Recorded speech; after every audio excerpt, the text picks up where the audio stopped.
Hi and hello மக்களே, welcome back to fab boys over channel. So நம்ம already பார்த்துட்டு இருந்த தாய் ட்ராமாவோட எபிசோட் 6 தான் நம்ம இன்னைக்கு பார்க்க போகிறோம். ப்ரீவியஸ் எபிசோட் பார்க்காதவங்க கீழே டிஸ்கிரிப்ஷன் லிங்க் தரேன், பார்த்துட்டு வந்துடுங்க. சப்ஸ்கிரைப் பண்ணாதவங்க சப்ஸ்கிரைப் பண்ணுங்க, அப்போ தான் நான் போகிற டெய்லி வீடியோ உங்களுக்கு தேடி வரும். வாங்க இப்போ நம்ம வீடியோக்குள்ளே போகலாம். எபிசோட் 6ஓட ஸ்டார்டிங்கில் ஹீரோயினும் லேனும் வந்து ஆஃபீஸ் மீட்டிங் கான்ஃபரன்ஸ் ரூமில் தான் இருக்காங்க. அங்கே வந்து எக்ஸ் கேர்ள் ஃப்ரெண்டும் இருக்கா. ஸோ அப்போ வந்து லேனோட அக்கா சொல்கிறா, ஓகே உன்னோட ப்ரொஃபைல்லாம் நல்லா தான் இருக்குது, நீ இனிமேல் ஜாயின் பண்ணிக்கலாம், உனக்கு தான் டவுட் இருந்துச்சுன்னா நீ லேனை கேளு அப்படின்னு சொல்லிடுறான். சரி ஓகேன்னு சொல்லிட்டு அவள் ஒர்க் ஜாயின் பண்ணிடுறா. இங்கே அந்த சீன் போய் கட்டாது. நெக்ஸ்ட் சீன் காட்டுறாங்க. நெக்ஸ்ட் சீனில் லேன் வந்து அவனோட ஆஃபீஸ் ரூமில் இருக்கான். அப்போ வந்து எக்ஸ் கேர்ள் ஃப்ரெண்ட் வரா. வந்துட்டு இந்த மாதிரி கேட்குறான், உனக்கு கல்யாணம் ஆயிடுச்சா அப்படி சொல்லிட்டு கேட்குறா. அப்போ வந்து லேன் கேட்குறான், என்னோட ஃபேமிலி விஷயம் எப்படி உனக்கு தெரியும் அப்படி சொல்லிட்டு கேட்குறான். இல்லை எனக்கு தெரியாது, உன் கையில் ரிங்கை பார்த்தேன் அதனால கேட்டேன் அப்படின்னு சொல்லிட்டு அவ சொல்வா. அப்போ வந்து லேன் கேட்போம், உன் ஸ்டமக் பெயின் எப்படி இருக்குன்னு சொல்லிட்டு. அப்போ அவ சொல்லுவான், பரவாயில்ல இப்போ அப்படின்னு சொல்லுவா. அப்போ வந்து லேன் சொல்லுவான், இந்த கல்யாணம் வந்து ஒரு ஃபேக் மேரேஜ் தான், எங்க 2 பேருக்குமே இன்ட்ரெஸ்ட் இல்லை அப்படின்னு சொல்லிட்டு இருப்பான் லேனு. ஸோ இங்க அந்த சீன் அப்படி கட்டாது. நெக்ஸ்ட் சீன்ல ஹீரோயினும் அந்த எக்ஸும் வந்து ஒரே ரெஸ்ட் ரூம்ல தான் வந்து ஃபேஸ் வாஷ் பண்ணிட்டு இருப்பாங்க. அப்போ வந்து அவ சும்மா இல்லாம அவ வந்து எக்ஸ் வந்து ரொம்ப வெறுப்பேத்தி பேசிட்டு இருப்பா ஹீரோயினை. அவன் என்ன சொல்லுவான்னா, லேனுக்கு வந்து உனக்கு எப்பவுமே பிடிச்சது இல்லை, அவனுக்கு எப்பவுமே உன்னை பிடிக்காது, அவனை பொறுத்த வரைக்கும் நீ வந்து ஒரு யூஸ்லெஸ் பர்சன் தான் அப்படின்னு சொல்லிட்டு இருப்பான். அப்போ வந்து ஹீரோயின் சொல்வா, நீ வந்து அவனோட பாஸ்ட் தான், பட் நான் தான் அவனோட ப்ரெசென்ட் அண்ட் ஃபியூச்சரு அப்படின்னு சொல்லுவான் நம்ம ஹீரோயின். அப்போ அந்த பொண்ணு சொல்வா, நீ வேணா ப்ரெசென்டா இருக்கலாம், பட் ஏன்னா அவன் எப்பவுமே உன்னை லவ் பண்ணதில்லை, லவ்வும் பண்ண போறதில்ல அப்படின்னு சொன்னோன்னே நம்ம ஹீரோயினுக்கு வந்து சமக்கவும் வந்துடும். ஸோ அங்க இருந்த வாட்டர் வந்து எடுத்து அந்த பொண்ணு மூஞ்சில ஊத்திடுவா. ஸோ இங்க அந்த சீன் அப்படியே கட்டாது. நெக்ஸ்ட் சீன்ல முராத் வந்து லேனுக்கு கால் பண்ணுவான். பார்த்தா அந்த காலை வந்து யார் அட்டன் பண்ணுவான்னா ஹீரோயின் தான் அட்டன் பண்ணுவான். அப்போ வந்து முராத் கேட்பான், அவன் ஃபோன் எப்படி உன்கிட்ட வந்திருக்கு அப்படின்னு சொல்லிட்டு. அப்போ ஹீரோயின் சொல்லுவா, நான் தான் ஹாஸ்டேஜா பிடிச்சி வச்சிருக்கேன், நான் வந்து எடுத்து வச்சிருக்கேன், ஒர்க் முடிஞ்சு போகணுன்னு கொடுக்கலாம் அப்படின்னு சொல்லிட்டு. ஏன்னா அவன் ஒர்க்குக்கு வர வைக்க எனக்கு வேற வழி தெரியல அப்படின்னு சொல்லிட்டு ஹீரோயின் சொல்லுவா. அப்போ வந்து முராத் சொல்லுவான், பரவாயில்ல நீ வந்து ஒரு பிரில்லியண்டான பொண்ணு தான், அவனை வந்து ஈஸியா வர வச்சிட்ட வேலைக்கு அப்படின்னு சொல்லுவான். அப்போ ஹீரோயின் சொல்லுவா, என்ன பண்றது, கொஞ்சம் கஷ்டமா தான் இருந்துச்சு, பட் இருந்தாலும் அவன் பொறுப்புகளை ஏற்றி ஆகணும்ல, ஸோ அவனுக்கும் என்ன பொறுப்புன்னு தெரியணும்ல அப்படின்னு சொல்லிட்டு ஹீரோயின் சொல்லுவான். அப்போ வந்து முராத் சொல்லுவான், அவன் ஏன் வரமாட்டான்னு ரீசன் தெரிஞ்சா நீ வந்து அவனுக்கு தான் சப்போர்ட் பண்ணுவ அப்படின்னு சொல்லிட்டு இருப்பா. அப்போ வந்து ஹீரோயின் சொல்லுவா, ஆமா என்னை விட வந்து உனக்கு தான் அவனை பத்தி நல்லா தெரியும், நாங்கள் கொஞ்ச நாள் பார்த்துக்கல பேசிக்கல, ஸோ எனக்கும் அவனுக்கும் ஸ்ட்ரேஞ்சர் மாதிரி தான் இருக்கு அப்படின்னு சொல்லிட்டு இருப்பா. அப்போ வந்து முராத் வந்து ஹீரோயினுக்கு வந்து ஒரு லைன் போடுவான், நீ என்ன ஃப்ரீயாக இருந்தால் நம்ம 2 பேரும் மீட் பண்ணி நம்ம 2 பேரும் தெரிஞ்சிக்கலாம் அப்படின்னு சொல்லுவான். அப்போ ஹீரோயின் சரி ஓகே நம்ம மீட் பண்ணலாம் அப்படின்னு சொல்லுவான். அப்போ வந்து முராத் சொல்லுவான், நீ ஓகே சொல்லிட்ட, ஏன்னா நான் கூப்பிடும் போது நீ வந்து வரமாட்டேன்னு சொல்லக்கூடாது அப்படின்னு சொல்லிட்டு முராத் சொல்லுவான். ஹீரோயின்ல சரி ஓகே நான் வரேன் அப்படின்னு சொல்லிடுவா. ஸோ இங்கே அந்த சீன் அப்படியே கட்டாது. நெக்ஸ்ட் சீன்ல ஹீரோயினை காட்டுறாங்க. ஹீரோயின் வந்து ஒர்க் பண்ணிட்டு இருப்பான். அப்போ வந்து லேன் வந்து கேட்பான், என்னோட வேலை முடிஞ்சிச்சு, என்னோட திங்ஸ்லாம் திருப்பி கொடு அப்படின்னு கேட்பான். நம்ம ஹீரோயின் வந்து அவன் மூஞ்சி கூட பார்க்க மாட்டா, பிகாஸ் அவள் பிஸியாக ஒர்க் பண்ணிட்டு இருப்பா. ஸோ திங்ஸ் எல்லாம் திருப்பி கொடுத்துருவான் நம்ம ஹீரோயின். கொடுத்தோன்னா என்ன கொடுத்துட்டா இவ்வளோ ஈஸியா அப்படின்னு கேட்பான். அப்போ வந்து ஹீரோயின் சொல்லுவா, ஆமா நான் என்னோட வேர்ட்ஸ்ல கரெக்டா இருக்கேன், நான் திருப்பி கொடுப்பேன்னு சொன்னா திருப்பி கொடுத்துட்டேன், உன் வேலையை நீ முடிச்சிட்ட அப்படின்னு சொல்லுவான். அப்போ வந்து லேன் வந்து நான் வீட்டுக்கு போறேன் நீ வரலையா அப்படின்னு கூப்பிடுவான். இல்லை எனக்கு கொஞ்சம் வேலை இருக்கு, நான் முடிச்சுட்டு வரேன் அப்படின்னு சொல்லிட்டு ஹீரோயின் சொல்லுவான். அப்போ வந்து லேன்ல சரி நான் போறேன் அப்படின்னு சொல்லிட்டு அங்கேருந்து போயிடுவான். ஸோ இங்க அந்த சீனை போய் கட்டாது. நெக்ஸ்ட் சீன்ல நம்ம லேன் வந்து வீட்டுக்கு போகாம வெயிட் பண்ணிட்டு இருப்பான். ஏன்னா ஹீரோயினை ஃபாலோ பண்ணலாம், அவன் எங்க போறா பார்க்கலாம் அப்படின்னு சொல்லிட்டு. நம்ம ஹீரோயினும் ஒரு கார் வரும், அந்த கார்ல ஏறி போயிட்டு இருப்பா. நேரா நம்ம ஹீரோயின் எங்க போனா டிஜே பண்ண, அவள் டிஜே பண்றது அவளுக்கு பிடிக்கும்ல, ஸோ அது பண்றதுக்காக போயிடுவா. அப்போ வந்து நம்ம ஹீரோயின் எங்கெல்லாம் போறாலும் ஃபாலோ பண்ணிட்டே போவோம் நம்ம லேனு. அப்போ வந்து ஹீரோயின் வந்து வாக் பண்ணி போயிட்டு இருப்பா, டிஜே எல்லாம் முடிச்சுட்டு பின்னாடியே லேன் வாக் பண்ணி வந்துட்டு இருப்பான். ஸோ இதை சென்ஸ் பண்ண நம்ம ஹீரோயின் வந்து லேனை வந்து மடக்கி பிடிச்சிடுவா. பிடிச்சிட்டு எதுக்கு என்ன ஃபாலோ பண்ற அப்படின்னு சொல்லிட்டு கேட்டுட்டு இருப்பான். ஸோ அப்போ வந்து ஹீரோயினுக்கு வந்து ஒரு கால் வரும் ஹாஸ்பிட்டல்ல இருந்து, இந்த மாதிரி அம்மாக்கு உடம்பு சரியில்லை, ஹாஸ்பிட்டல் அட்மிட் ஆயிருக்காங்க சொல்லிட்டு. ஹீரோயின் வந்து உடஞ்சு போய் வந்து அவன் ஃப்ரெண்டு கிட்ட சொல்லுவான். அவன் ஃப்ரெண்டு வந்து நான் அவனை கூட்டு போறவா அப்படின்னு சொல்லிட்டு கூட்டு போவான். அப்போ ஹீரோ அதாவது லேன் வந்து கையை பிடிச்சி வா, நான் என் கூட வா நம்ம போலாம் அப்படின்னு சொல்லுவான். ஹீரோயினும் லேனோட போயிடுவான். எங்க ஹாஸ்பிட்டல் வந்து பார்த்தா அவங்க அம்மா ஹாஸ்பிட்டல்ல ஐசியூல அட்மிட் ஆயிருப்பாங்க. ஸோ இங்க வெளியே வெயிட் பண்ணிருப்பா. அப்போ வந்து ஹீரோயின் கேட்பா, எங்க தங்கச்சி அப்படின்னு சொல்லிட்டு. இல்ல அவன் இன்னைக்கு லேட்டா வரேன்னு சொன்னா வீட்டுக்கு அப்படின்னு சொல்லிட்டு அந்த மெய்ட் சொல்லுவா. அப்போ வந்து அவ தங்கச்சி வருவா.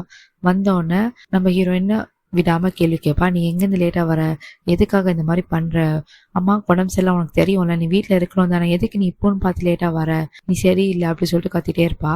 திருப்பி வந்து அந்த தங்கச்சி வந்து திருப்பி பேசிட்டே இருப்பா, உனக்கு என்னை பத்தி தெரியாது, நான் வந்து நான் சொல்றது நீ என்னைக்குமே கேட்டதே இல்ல. நீ செல்ஃபிஷ். உன்ன மாரி ஒரு அக்காவ வச்சுட்டு என்னால இருக்கவே முடியல. அதனால தானே வீட்ட விட்டு போறேன் அப்படின்னு சொல்லிட்டு அவ ஒரு பக்கம் ஹைப்ல கத்திட்டு இருப்பா. கோவத்துல நம்ம ஹீரோயின் என்ன பண்ணுவா, அவள ஸ்டாப் பண்றதுக்கு ஒரு அரைஞ்சிருவா. ஸோ அவங்க எல்லாருமே ஷாக் ஆயிடுவாங்க. இங்க வந்து அவ தங்கச்சி கோச்சிட்டு போயிடுவா. இங்க நம்ம ஹீரோயினும் வந்து அழுதுட்டே அந்த சைட் போயிடுவா. ஸோ தங்கச்சி பின்னாடி வந்து ரூத் போயிடுவான். அவளுக்கு என்ன ஆச்சுன்னு பாக்கிறதுக்கு. ஏன்னா அவ கூட தான் வந்திருப்பா தங்கச்சி. ஏன்னா அவனோட கம்பெனில தானே ஒர்க் பண்றா. முராத்தோட கம்பெனில தானே தங்கச்சி ஒர்க் பண்றா. ஸோ அதனால வந்து அவ அழுதுட்டே போறதை பார்த்துட்டு முராத்தோ பின்னாடியே போயிடுவான். ஸோ இங்க ஹீரோ வந்து லேன் வந்து நின்றுட்டு இருப்பான் எங்க போறதுன்னு தெரியாம. ஸோ இங்க அந்த சீன் அப்படியே கட்டாது. நெக்ஸ்ட் சீன் அவ தங்கச்சி வந்து அழுதுட்டே ஹாஸ்பிட்டல் விட்டு வெளியே வருவா பாரு. அவ ரோட்ல வந்து கார் வரது கவனிக்க மாட்டா. ஸோ அப்போ வந்து முராத் போயிட்டு அவளை பிடிச்சி சேவ் பண்ணிடுவான். சேவ் பண்ணிட்டு முராத் சொல்லுவான், உன்னால எல்லா பிரச்சனையும், நீ மட்டும் வீட்டுல இருந்தனா இந்த பிரச்சனையே இருந்திருக்காது. அம்மாவும் பார்த்து இருந்திருப்ப. நீ உன் அக்கா கிட்ட நீ இந்த மாதிரி நடந்துக்கிறதும் தப்பு, நீ பண்ணதும் தப்பு அப்படின்னு சொல்லிட்டு கத்திட்டு இருப்பா. அப்போ வந்து அவ சொல்லுவா, அப்படி இருக்குன்னு என்னை விட வேண்டியதுன்னா நான் செத்து போனா உனக்கு என்ன பிரச்சனை அப்படின்னு சொல்லிட்டு தங்கச்சி கத்திட்டு இருப்பா. அப்போ வந்து முராத் சொல்லுவான், நீ உன் வீட்டு பிரச்சனையை சால்வ் பண்ற வரைக்கும் நீ மட்டும் ஒர்க் பண்ணக்கூடாது அப்படின்னு சொல்லிடுவான். ஸோ இங்க அந்த சீன் அப்படியே கட்டாது.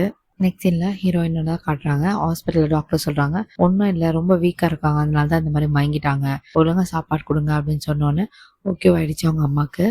அதுக்கப்புறம் வந்து இங்க வந்து தங்கச்சி வந்து நிப்பா.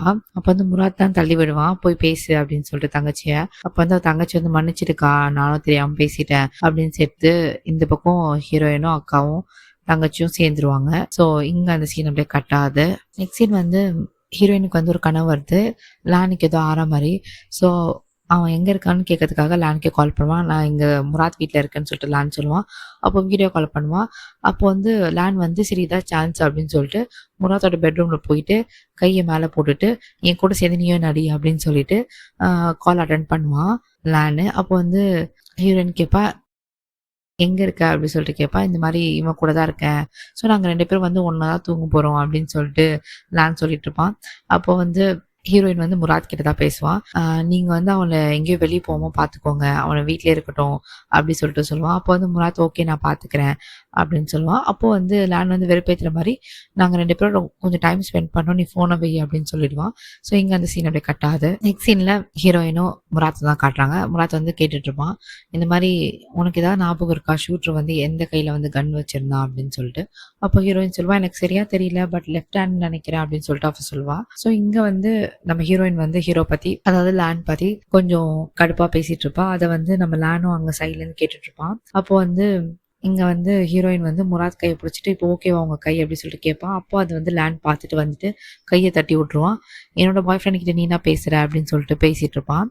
அப்போ வந்து ஹீரோயின் வந்து லேனை பிடிச்சி இழுத்துட்டு போவான். இழுத்துட்டு போயிட்டு ஒர்க்குக்கு போகணும், உனக்கு ஞாபகம் இருக்குல்ல இன்னைக்கு ஒர்க் பண்ணோம் அப்படின்னு சொல்லிட்டு ஹீரோயின் சொல்லுவா. அப்போ லேன்ல சரி நான் போறேன் அப்படின்னு சொல்லுவான். அப்போ ஹீரோயின் கேட்பான், நான் எப்படி உன நம்புறது அப்படின்னு சொன்னோன்னா லேன் வந்து அவன் கையில இருக்க வாலெட்டு ஃபோனு எல்லாத்தையும் எடுத்து ஹீரோயின் கையில வச்சிருவான். நான் ஒர்க் முடிச்சோடனே நீ எனக்கு திருப்பி கொடுத்தா போதும் அப்படின்னு சொல்லிட்டு லேன் அங்கேருந்து போயிடுவான். ஸோ இங்கே வந்து லேன் வந்து ஆஃபீஸில் ஒர்க் பண்ணிட்டு இருப்பான். அப்போ ஹீரோயின் எட்டி பாப்பா என்ன பண்ணுறான்னு சொல்லிட்டு. ஸோ லேப்டாப்பில் எதுவும் சீரியஸாக பண்ணிட்டு மாதிரி இருக்கும். போய் பார்த்தா அவன் வந்து கேம் விளாட்ருப்பான். ஹீரோயினில் நினச்சேன் நீ தான் பண்ணிட்டு இருப்ப அப்படின்னு சொல்லிட்டு வாலெட்டோ ஃபோனோ திருப்பி கொடுத்துட்டு அவள் அங்கேருந்து போயிடுவா. ஹீரோயின் போனதுக்கு அப்புறமா இன்னொரு ஸ்க்ரீனில் வந்து அவன் வந்து ஆக்சுவலி ஒர்க் பண்ணிட்டு இருப்பான். ஸோ ஹீரோயின் வரும்போது சும்மா வெறுப்பேற்றதுக்காக கேம் மாதிரி ப்ரிட்டெண்ட் பண்ணிட்டு இருப்பான். ஸோ அப்போ ஒரு ஃப்ளாஷ்பேக் போவோம். ஆக்சுவலி அவங்க அப்பா வந்து டெய்லி இங்கே இருக்க சேல்ஸு பர்ச்சேஸ் எல்லாமே வந்து மெயில் பண்ணிட்டு தான் இருப்பாங்க போல் ஹீரோக்கு. பட் ஹீரோ தான் பார்க்கவே மாட்டான் போல். பட் ஹீரோ இங்கே சொல்லிட்டு இருப்பான், எங்கள் அப்பா ஏன் தான் இந்த மாதிரி பண்ணுறாங்க தெரியல, டெய்லி மெயில் பண்ணிட்டு இருக்காங்க மந்த்லி அப்படின்னு சொல்லிட்டு இருப்பான். அப்போ வந்து முராத் சொல்லுவான், ஆமாம் அவங்க அப்பா மெயில் பண்ணுறோம் நீ பார்க்க தானே செய்கிற, பார்க்காம இருக்கிறது இல்லையா, எல்லா டைமும் பார்க்க தானே செய்கிற அப்படின்னு சொல்லுவான். அப்போ வந்து ஒரு பர்டிகுலர் ஃபைல் பார்க்கும்போது கம்பெனியோட சேல் வந்து ரொம்ப கம்மியாக தெரியுது. இதை வந்து முராத் கிட்ட சொல்லிட்டு இருப்பான் நம்ம லேனு. அப்போ வந்து முராத் சொல்லுவான், நீயே உங்கள் அப்பாட்ட சொல்லிடு அப்படின்னு சொல்லுவான். அப்போ வந்து லேன் சொல்லுவான், நான் சொல்ல அக்கா சொன்னாதான் கரெக்டாக இருக்கும்னு சொல்லிட்டு அக்காவுக்கு மெயில் பண்ணுறேன் அப்படின்னு சொல்லிட்டு அக்காவுக்கு மெயில் பண்ணி விட்டுருவான். ஸோ இந்த எங்கள் ஃப்ளாஷ்பேக் அப்படியே கட் ஆகுது. நெக்ஸ்ட் சீனில் நம்ம ஹீரோயின் வந்து ஒரு ரூமுக்கு போகலான்னு போகும்போது அக்கா ஹஸ்பண்ட் இருக்காங்க, அவன் வந்து கை வைப்பான் ஹீரோயின் மேலே கை. ஸோ வச்சோன்னே ஹீரோயின் வந்து ஒரு அன்கம்ஃபர்டபுளாக ஃபீல் பண்ணுவா, கை உடனே எடுத்துருவா. சரி, அப்போ வந்து அக்கா ஹஸ்பண்ட் சொல்லுவாங்க, இல்லை நீ போகிற நான் பார்க்கல, தெரியாமல் கை வச்சுட்டேன் அப்படின்னு சொல்லுவான் அவங்க அக்கா ஹஸ்பண்ட். என்ன பண்ணுறீங்க நீங்கள் பண்ணுறது கொஞ்சம் கூட சரியில்லை அப்படின்னு சொல்லிட்டு ஹீரோயின் சொல்லிடுவா. அப்போ வந்து அவங்க அக்கா ஹஸ்பண்ட் சொல்லுவான், மன்னிச்சிடு, நான் உன்னை அன்கம்ஃபர்டபுளாக ஃபீல் பண்ண வச்சிருந்தா அப்படின்னு சொல்லுவான். சரி அப்படின்னு சொல்லிட்டு உன்றாட்டி இந்த மாதிரி பண்ணாதீங்க அப்படின்னு சொல்லிட்டு ஹீரோயின் அங்கேருந்து போவான். இதை வந்து அவங்க அக்கா கறி அங்கேருந்து பார்த்துருவா. பார்த்துட்டு வந்துட்டு நம்ம ஹீரோயின் கிட்ட பேசுவா. அப்போ வந்து அவ வந்து சொல்றா, நீ என்ன அக்யூஸ் பண்ற, என் ஹஸ்பண்ட் செக்ஷுவலி ஹராஸ் பண்றாங்கன்னு சொல்லிட்டு அபியூஸ் பண்ண வரியா அப்படின்னு சொல்லிட்டு அவங்க அக்கா கேட்பா. அப்போ வந்து ஹீரோயின் சொல்லுவா, நான் அந்த மாதிரி எதுவுமே சொல்லலை, நான் இந்த மாதிரி ஆச்சு, அவங்க சாரி கேட்டாங்க, அதோட முடிஞ்சு போச்சு, இது பெருசு பண்ணாதீங்க அப்படின்னு சொல்லுவா. அப்போ வந்து அவன் சொல்லுவா, இல்லை நீ சொல்லலை, பட் ஏன்னா உன் ஆக்ஷனும் உன்னோட ஐஸும் அப்படிதான் சொல்ல வைக்குது அப்படின்னு சொல்லிட்டு இங்க வந்து அவ கத்திட்டு இருப்பா. உன் லிமிட்டை தெரிஞ்சு நடந்துக்கோ, அவன் வந்து என்னோட ஹஸ்பண்ட், எனக்கு என்ன மரியாதை கொடுக்குற அதே மரியாதை நீ அவனுக்கும் கொடுக்கணும், அவனை இந்த மாதிரி தப்பாலாம் பார்க்கக்கூடாது அப்படின்னு சொல்லிட்டு அவ வந்து ஹீரோயினை திட்டிட்டு இருப்பா. அப்போ ஹீரோயின் வந்து, எனக்கு தப்பா தோணுச்சு, எனக்கு தப்பா பட்டுச்சு, அதனால நான் சொன்னேன், எனக்காக நான் நின்றேன், அவ்வளோதான், நான் வேற எதுவும் பண்ணலையே அப்படின்னு சொல்லிட்டு ஹீரோயின் சொல்வா. அப்போ வந்து அவ சொல்வா, உனக்கு இதான் லாஸ்ட், இன்னொரு வாட்டி இந்த மாதிரி பண்ணேன்னா நான் தான் ஹேண்டில் பண்ணுவேன் உன்னை அப்படின்னு சொல்லுவான். ஸோ இங்கே அந்த சீன் அப்படியே கட்டாது. நெக்ஸ்ட் என்ன, அந்த அக்கா கறி வந்து அவன் ஹஸ்பண்டை பார்த்து கேட்பா, நீ அவன் மேலே இன்ட்ரெஸ்டடாக இருக்கியா அப்படின்னு சொல்லிட்டு கேட்பான். அப்போ வந்து அவன் சொல்லுவான், இல்லை இது ஜஸ்ட் மிஸ் அண்டர்ஸ்டாண்டிங், நீ தப்பா புரிஞ்சிக்காத அப்படின்னு சொல்லிட்டு சொல்லுவான். அப்போ எங்க அக்கா கறி வந்து செம்ம கோவத்தில் இருப்பா. அப்போ பின்னாடிலேருந்து ஹக் பண்ணோன்னா அவள் கோவம்லாம் தெளிஞ்சிடும். அப்போ வந்து அவள் சொல்லுவா, நீ ஞாபகம் வச்சுக்கோ, நீ இப்போ இருக்க இந்த பொசிஷன் வந்து நான் உன்னை லவ் பண்ணுறதுனால தான். இப்போ நீ மட்டும் என்னை வந்து டிஸ்ரெஸ்பெக்ட் பண்ண இல்லை டிசப்பாயிண்ட் பண்ணேன்னா நான் வந்து உன்னை டிஸ்ட்ராய் பண்ணிடுவேன் அப்படின்னு சொல்லுவான். அப்போ வந்து அவன் சொல்லுவான், இல்லை நான் உன்னை மட்டும் தான் லவ் பண்ணுறேன், நான் வேறு எந்த பொண்ணையும் லவ் பண்ண மாட்டேன் அப்படின்னு சொல்லிட்டு அவன் சொல்லுவான். ஸோ இங்கே அந்த சீன் அப்படியே கட்டாது. நெக்ஸ்ட் சீனில் அவனோட ஆஃபீஸ் போகிறான், அதாவது அக்கா ஹஸ்பண்ட் வந்து அவன் ஆஃபீஸ் போகிறான், ஆஃபீஸ் ரூமுக்கு. ஸோ அங்கே போயிட்டு செம்ம கோவப்பட்டு எல்லாத்தையும் உடச்சி போடுறான். இங்கே அந்த சீன் அப்படியே கட்டாது. நெக்ஸ்ட் சீனில் ஹீரோயினை தான் காட்டுவாங்க. ஹீரோயின் வந்து முராத்தோட வீட்டுக்கு தான் வருவான், ஏன்னா லேண்ட் வந்து அங்கே தானே ஸ்டே ஆகிருப்பான். அப்போ வந்து சொல்லுவாள், அந்த வீட்டோட பார்சல் வந்து முராத் தான் கொடுத்துருப்பாள் ஹீரோயினுக்கு. ஸோ அவள் ஓப்பன் பண்ணி திறந்துடுவா. அப்போது வந்து லேன் வந்து கேட்பான், உனக்கு யார் இது கொடுத்தது, நீ எதுக்கு இங்கே என்ன பண்ணுற, இதுக்கு பொட்டியெல்லாம் தூக்கிட்டு வந்திருக்க அப்படின்னு சொல்லிட்டு லேன் கேட்பான். அப்போ வந்து ஹீரோயின் சொல்லுவா, இல்லை நான் அவங்க கூட தான் ஸ்டே பண்ண போகிறேன், ஹஸ்பண்ட் எங்கே இருக்காங்களோ அங்கே தான் ஒய்ஃபும் இருக்கணும் அப்படின்னு சொல்லுவான். இங்கே வந்து நம்ம லேன் வந்து டென்ஷனாகி உள்ளே போயிடுவான். உள்ளே போயிட்டு முராத் தான் கால் பண்ணுவான். அப்போ முராத் கால் பண்ணி, நீ எதுக்கு அவளை அலோவ் பண்ண இங்கே ஸ்டே பண்ண அப்படின்னு சொல்லிட்டு அவன் கத்திட்டு இருப்பான்.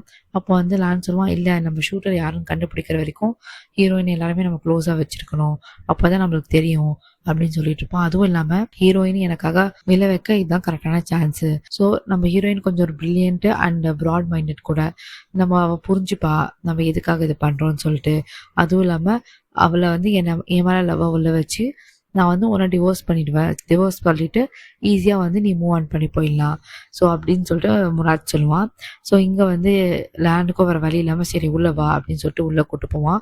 ஸோ இங்கே அந்த சீன் அப்படியே கட்டாது. நெக்ஸ்ட் சீனில் நம்ம ஹீரோயின் வந்து உள்ளே வந்துடுவா. அப்போ வந்து லேண்ட் வந்து சில கண்டிஷன்லாம் போடுவான், நீ வந்து இந்த மாதிரி தான் இருக்கணும், எங்களை டிஸ்டர்ப் பண்ணக்கூடாது, என்னையும் முராத்தையும் தனியாக விட்டுடணும் அப்படி இப்படின்னு சொல்லிட்டு இருப்பான். இங்கே வந்து லேண்ட் பேசிகிட்டு இருக்கும் போது நம்ம ஹீரோயின் என்ன பண்ணுவா, லைக் லேனோட நெக்கில் வந்து கிஸ் பண்ணிடுவா. கிஸ் பண்ணோன்னா நம்ம லேன் வந்து செம்மையாக கத்துவான், ஏன் உனக்கு அறிவே இல்லையா அப்படின்னு சொல்லிட்டு செம்மையாக கத்துவான். நீ வந்து இவ்வளோ கேவலமாக இருப்பேன்னு நினச்சி கூட பார்க்கல அப்படின்னு சொல்லிட்டு அவன் மேலே போயிடுவான். அப்போ வந்து ஹீரோயின் வந்து சும்மா வெறுப்பேற்றத்துக்கு தான் அந்த மாதிரி பண்ணியிருப்பான். ஸோ அப்போ அவன் வந்து ரெஸ்ட் ரூம் போயிட்டு அப்போது வந்து நம்ம லேனுக்கு வந்து கால் பண்ணுவான். அவனோட எக்ஸு கால் பண்ணி இந்த மாதிரி நான் வந்து உன்னை ரொம்ப மிஸ் பண்ணுறேன், நான் வந்து உன்னை ஸ்டில் லவ் பண்ணிகிட்ருக்கேன், நம்ம 2 பேரும் திருப்பி ஒன்று சேரணும் அப்படின்னு பேசிகிட்டு இருப்பான். அப்போ வந்து ஹீரோயின் வந்து பின்னாடி வந்து கதவு தட்டிட்டு இருப்பா, ஓப்பன் பண்ணு, ரூம் கதவு ஓப்பன் பண்ணுன்னு சொல்லிட்டு தட்டிட்டு இருப்பா. அது வந்து இவங்க 2 பேரும் கால் பேசியதை வந்து டிஸ்டர்ப் பண்ணும். அந்த பக்கம் இருக்க எக்ஸை வந்து செம்ம கடுப்பாய் காலை கட் பண்ணிடுவா. ஸோ இங்கே நம்ம ஹீரோ போயிட்டு திறந்து விட்டோன்னா நம்ம ஹீரோயின் உள்ளே வந்துடுவா. உள்ளே வந்துட்டு நம்ம நான் சொல்லுவான், இந்த ரூம் விட்டு வெளியே போயிது, என்னோட ரூமு அப்படின்னு சொல்லிட்டு இருப்பான். நம்ம பரவாயில்ல, நம்ம 2 பேரும் ரூமை ஷேர் பண்ணிக்கலாம் அப்படின்னு சொல்லுவான். இல்லை நீ போன்னு சொல்லுவான். அப்போது ஹீரோயின் வந்து அந்த பெட்டில் படுத்துட்டு நீ வேணா நம்ம இங்கே படுத்துக்கோ பக்கத்தில் அப்படின்னு சொல்லுவான். அப்போ வந்து லேனு வேணும்னே பக்கத்தில் படுத்துட்டு தள்ளி விட்டு ஹீரோயினை கீழே தள்ளி விட்டுருவான் லேனு. அப்போ வந்து லேன் எந்திச்சு போயிடுவான். எந்திச்சு போயிட்டு அப்போ ஹீரோயின் கேட்பா, ஏன் இந்த மாதிரிலாம் பண்ணுற, எது கீழே தள்ளி விட்ட அப்படின்னு சொல்லிட்டு ஹீரோயின் கேட்பா. அப்போ லேன் சொல்லுவான், என்னை இந்த மாதிரி டர்ட்டியான, அதாவது இவ்வளோ கேவலமான பொண்ணை வந்து டச் பண்ணுறதுக்குள்ள எனக்கு பிடிக்கல அப்படின்னு சொல்லிட்டு டிஷ்யூ எடுத்து கையை துடைப்பான். ஸோ இந்த விஷயம் வந்து நம்ம ஹீரோயினுக்கு வந்து செம்மையாக ஹர்ட் ஆகும். அவள் கண் கலங்கி நிற்பா. இங்கே எபிசோட் 6 வந்து completed. Thank you so much for வாட்சிங் my video guys. So episode 7 வந்து கண்டிப்பாக அப்லோட் பண்ணுறேன். See you in the next video. Bye bye.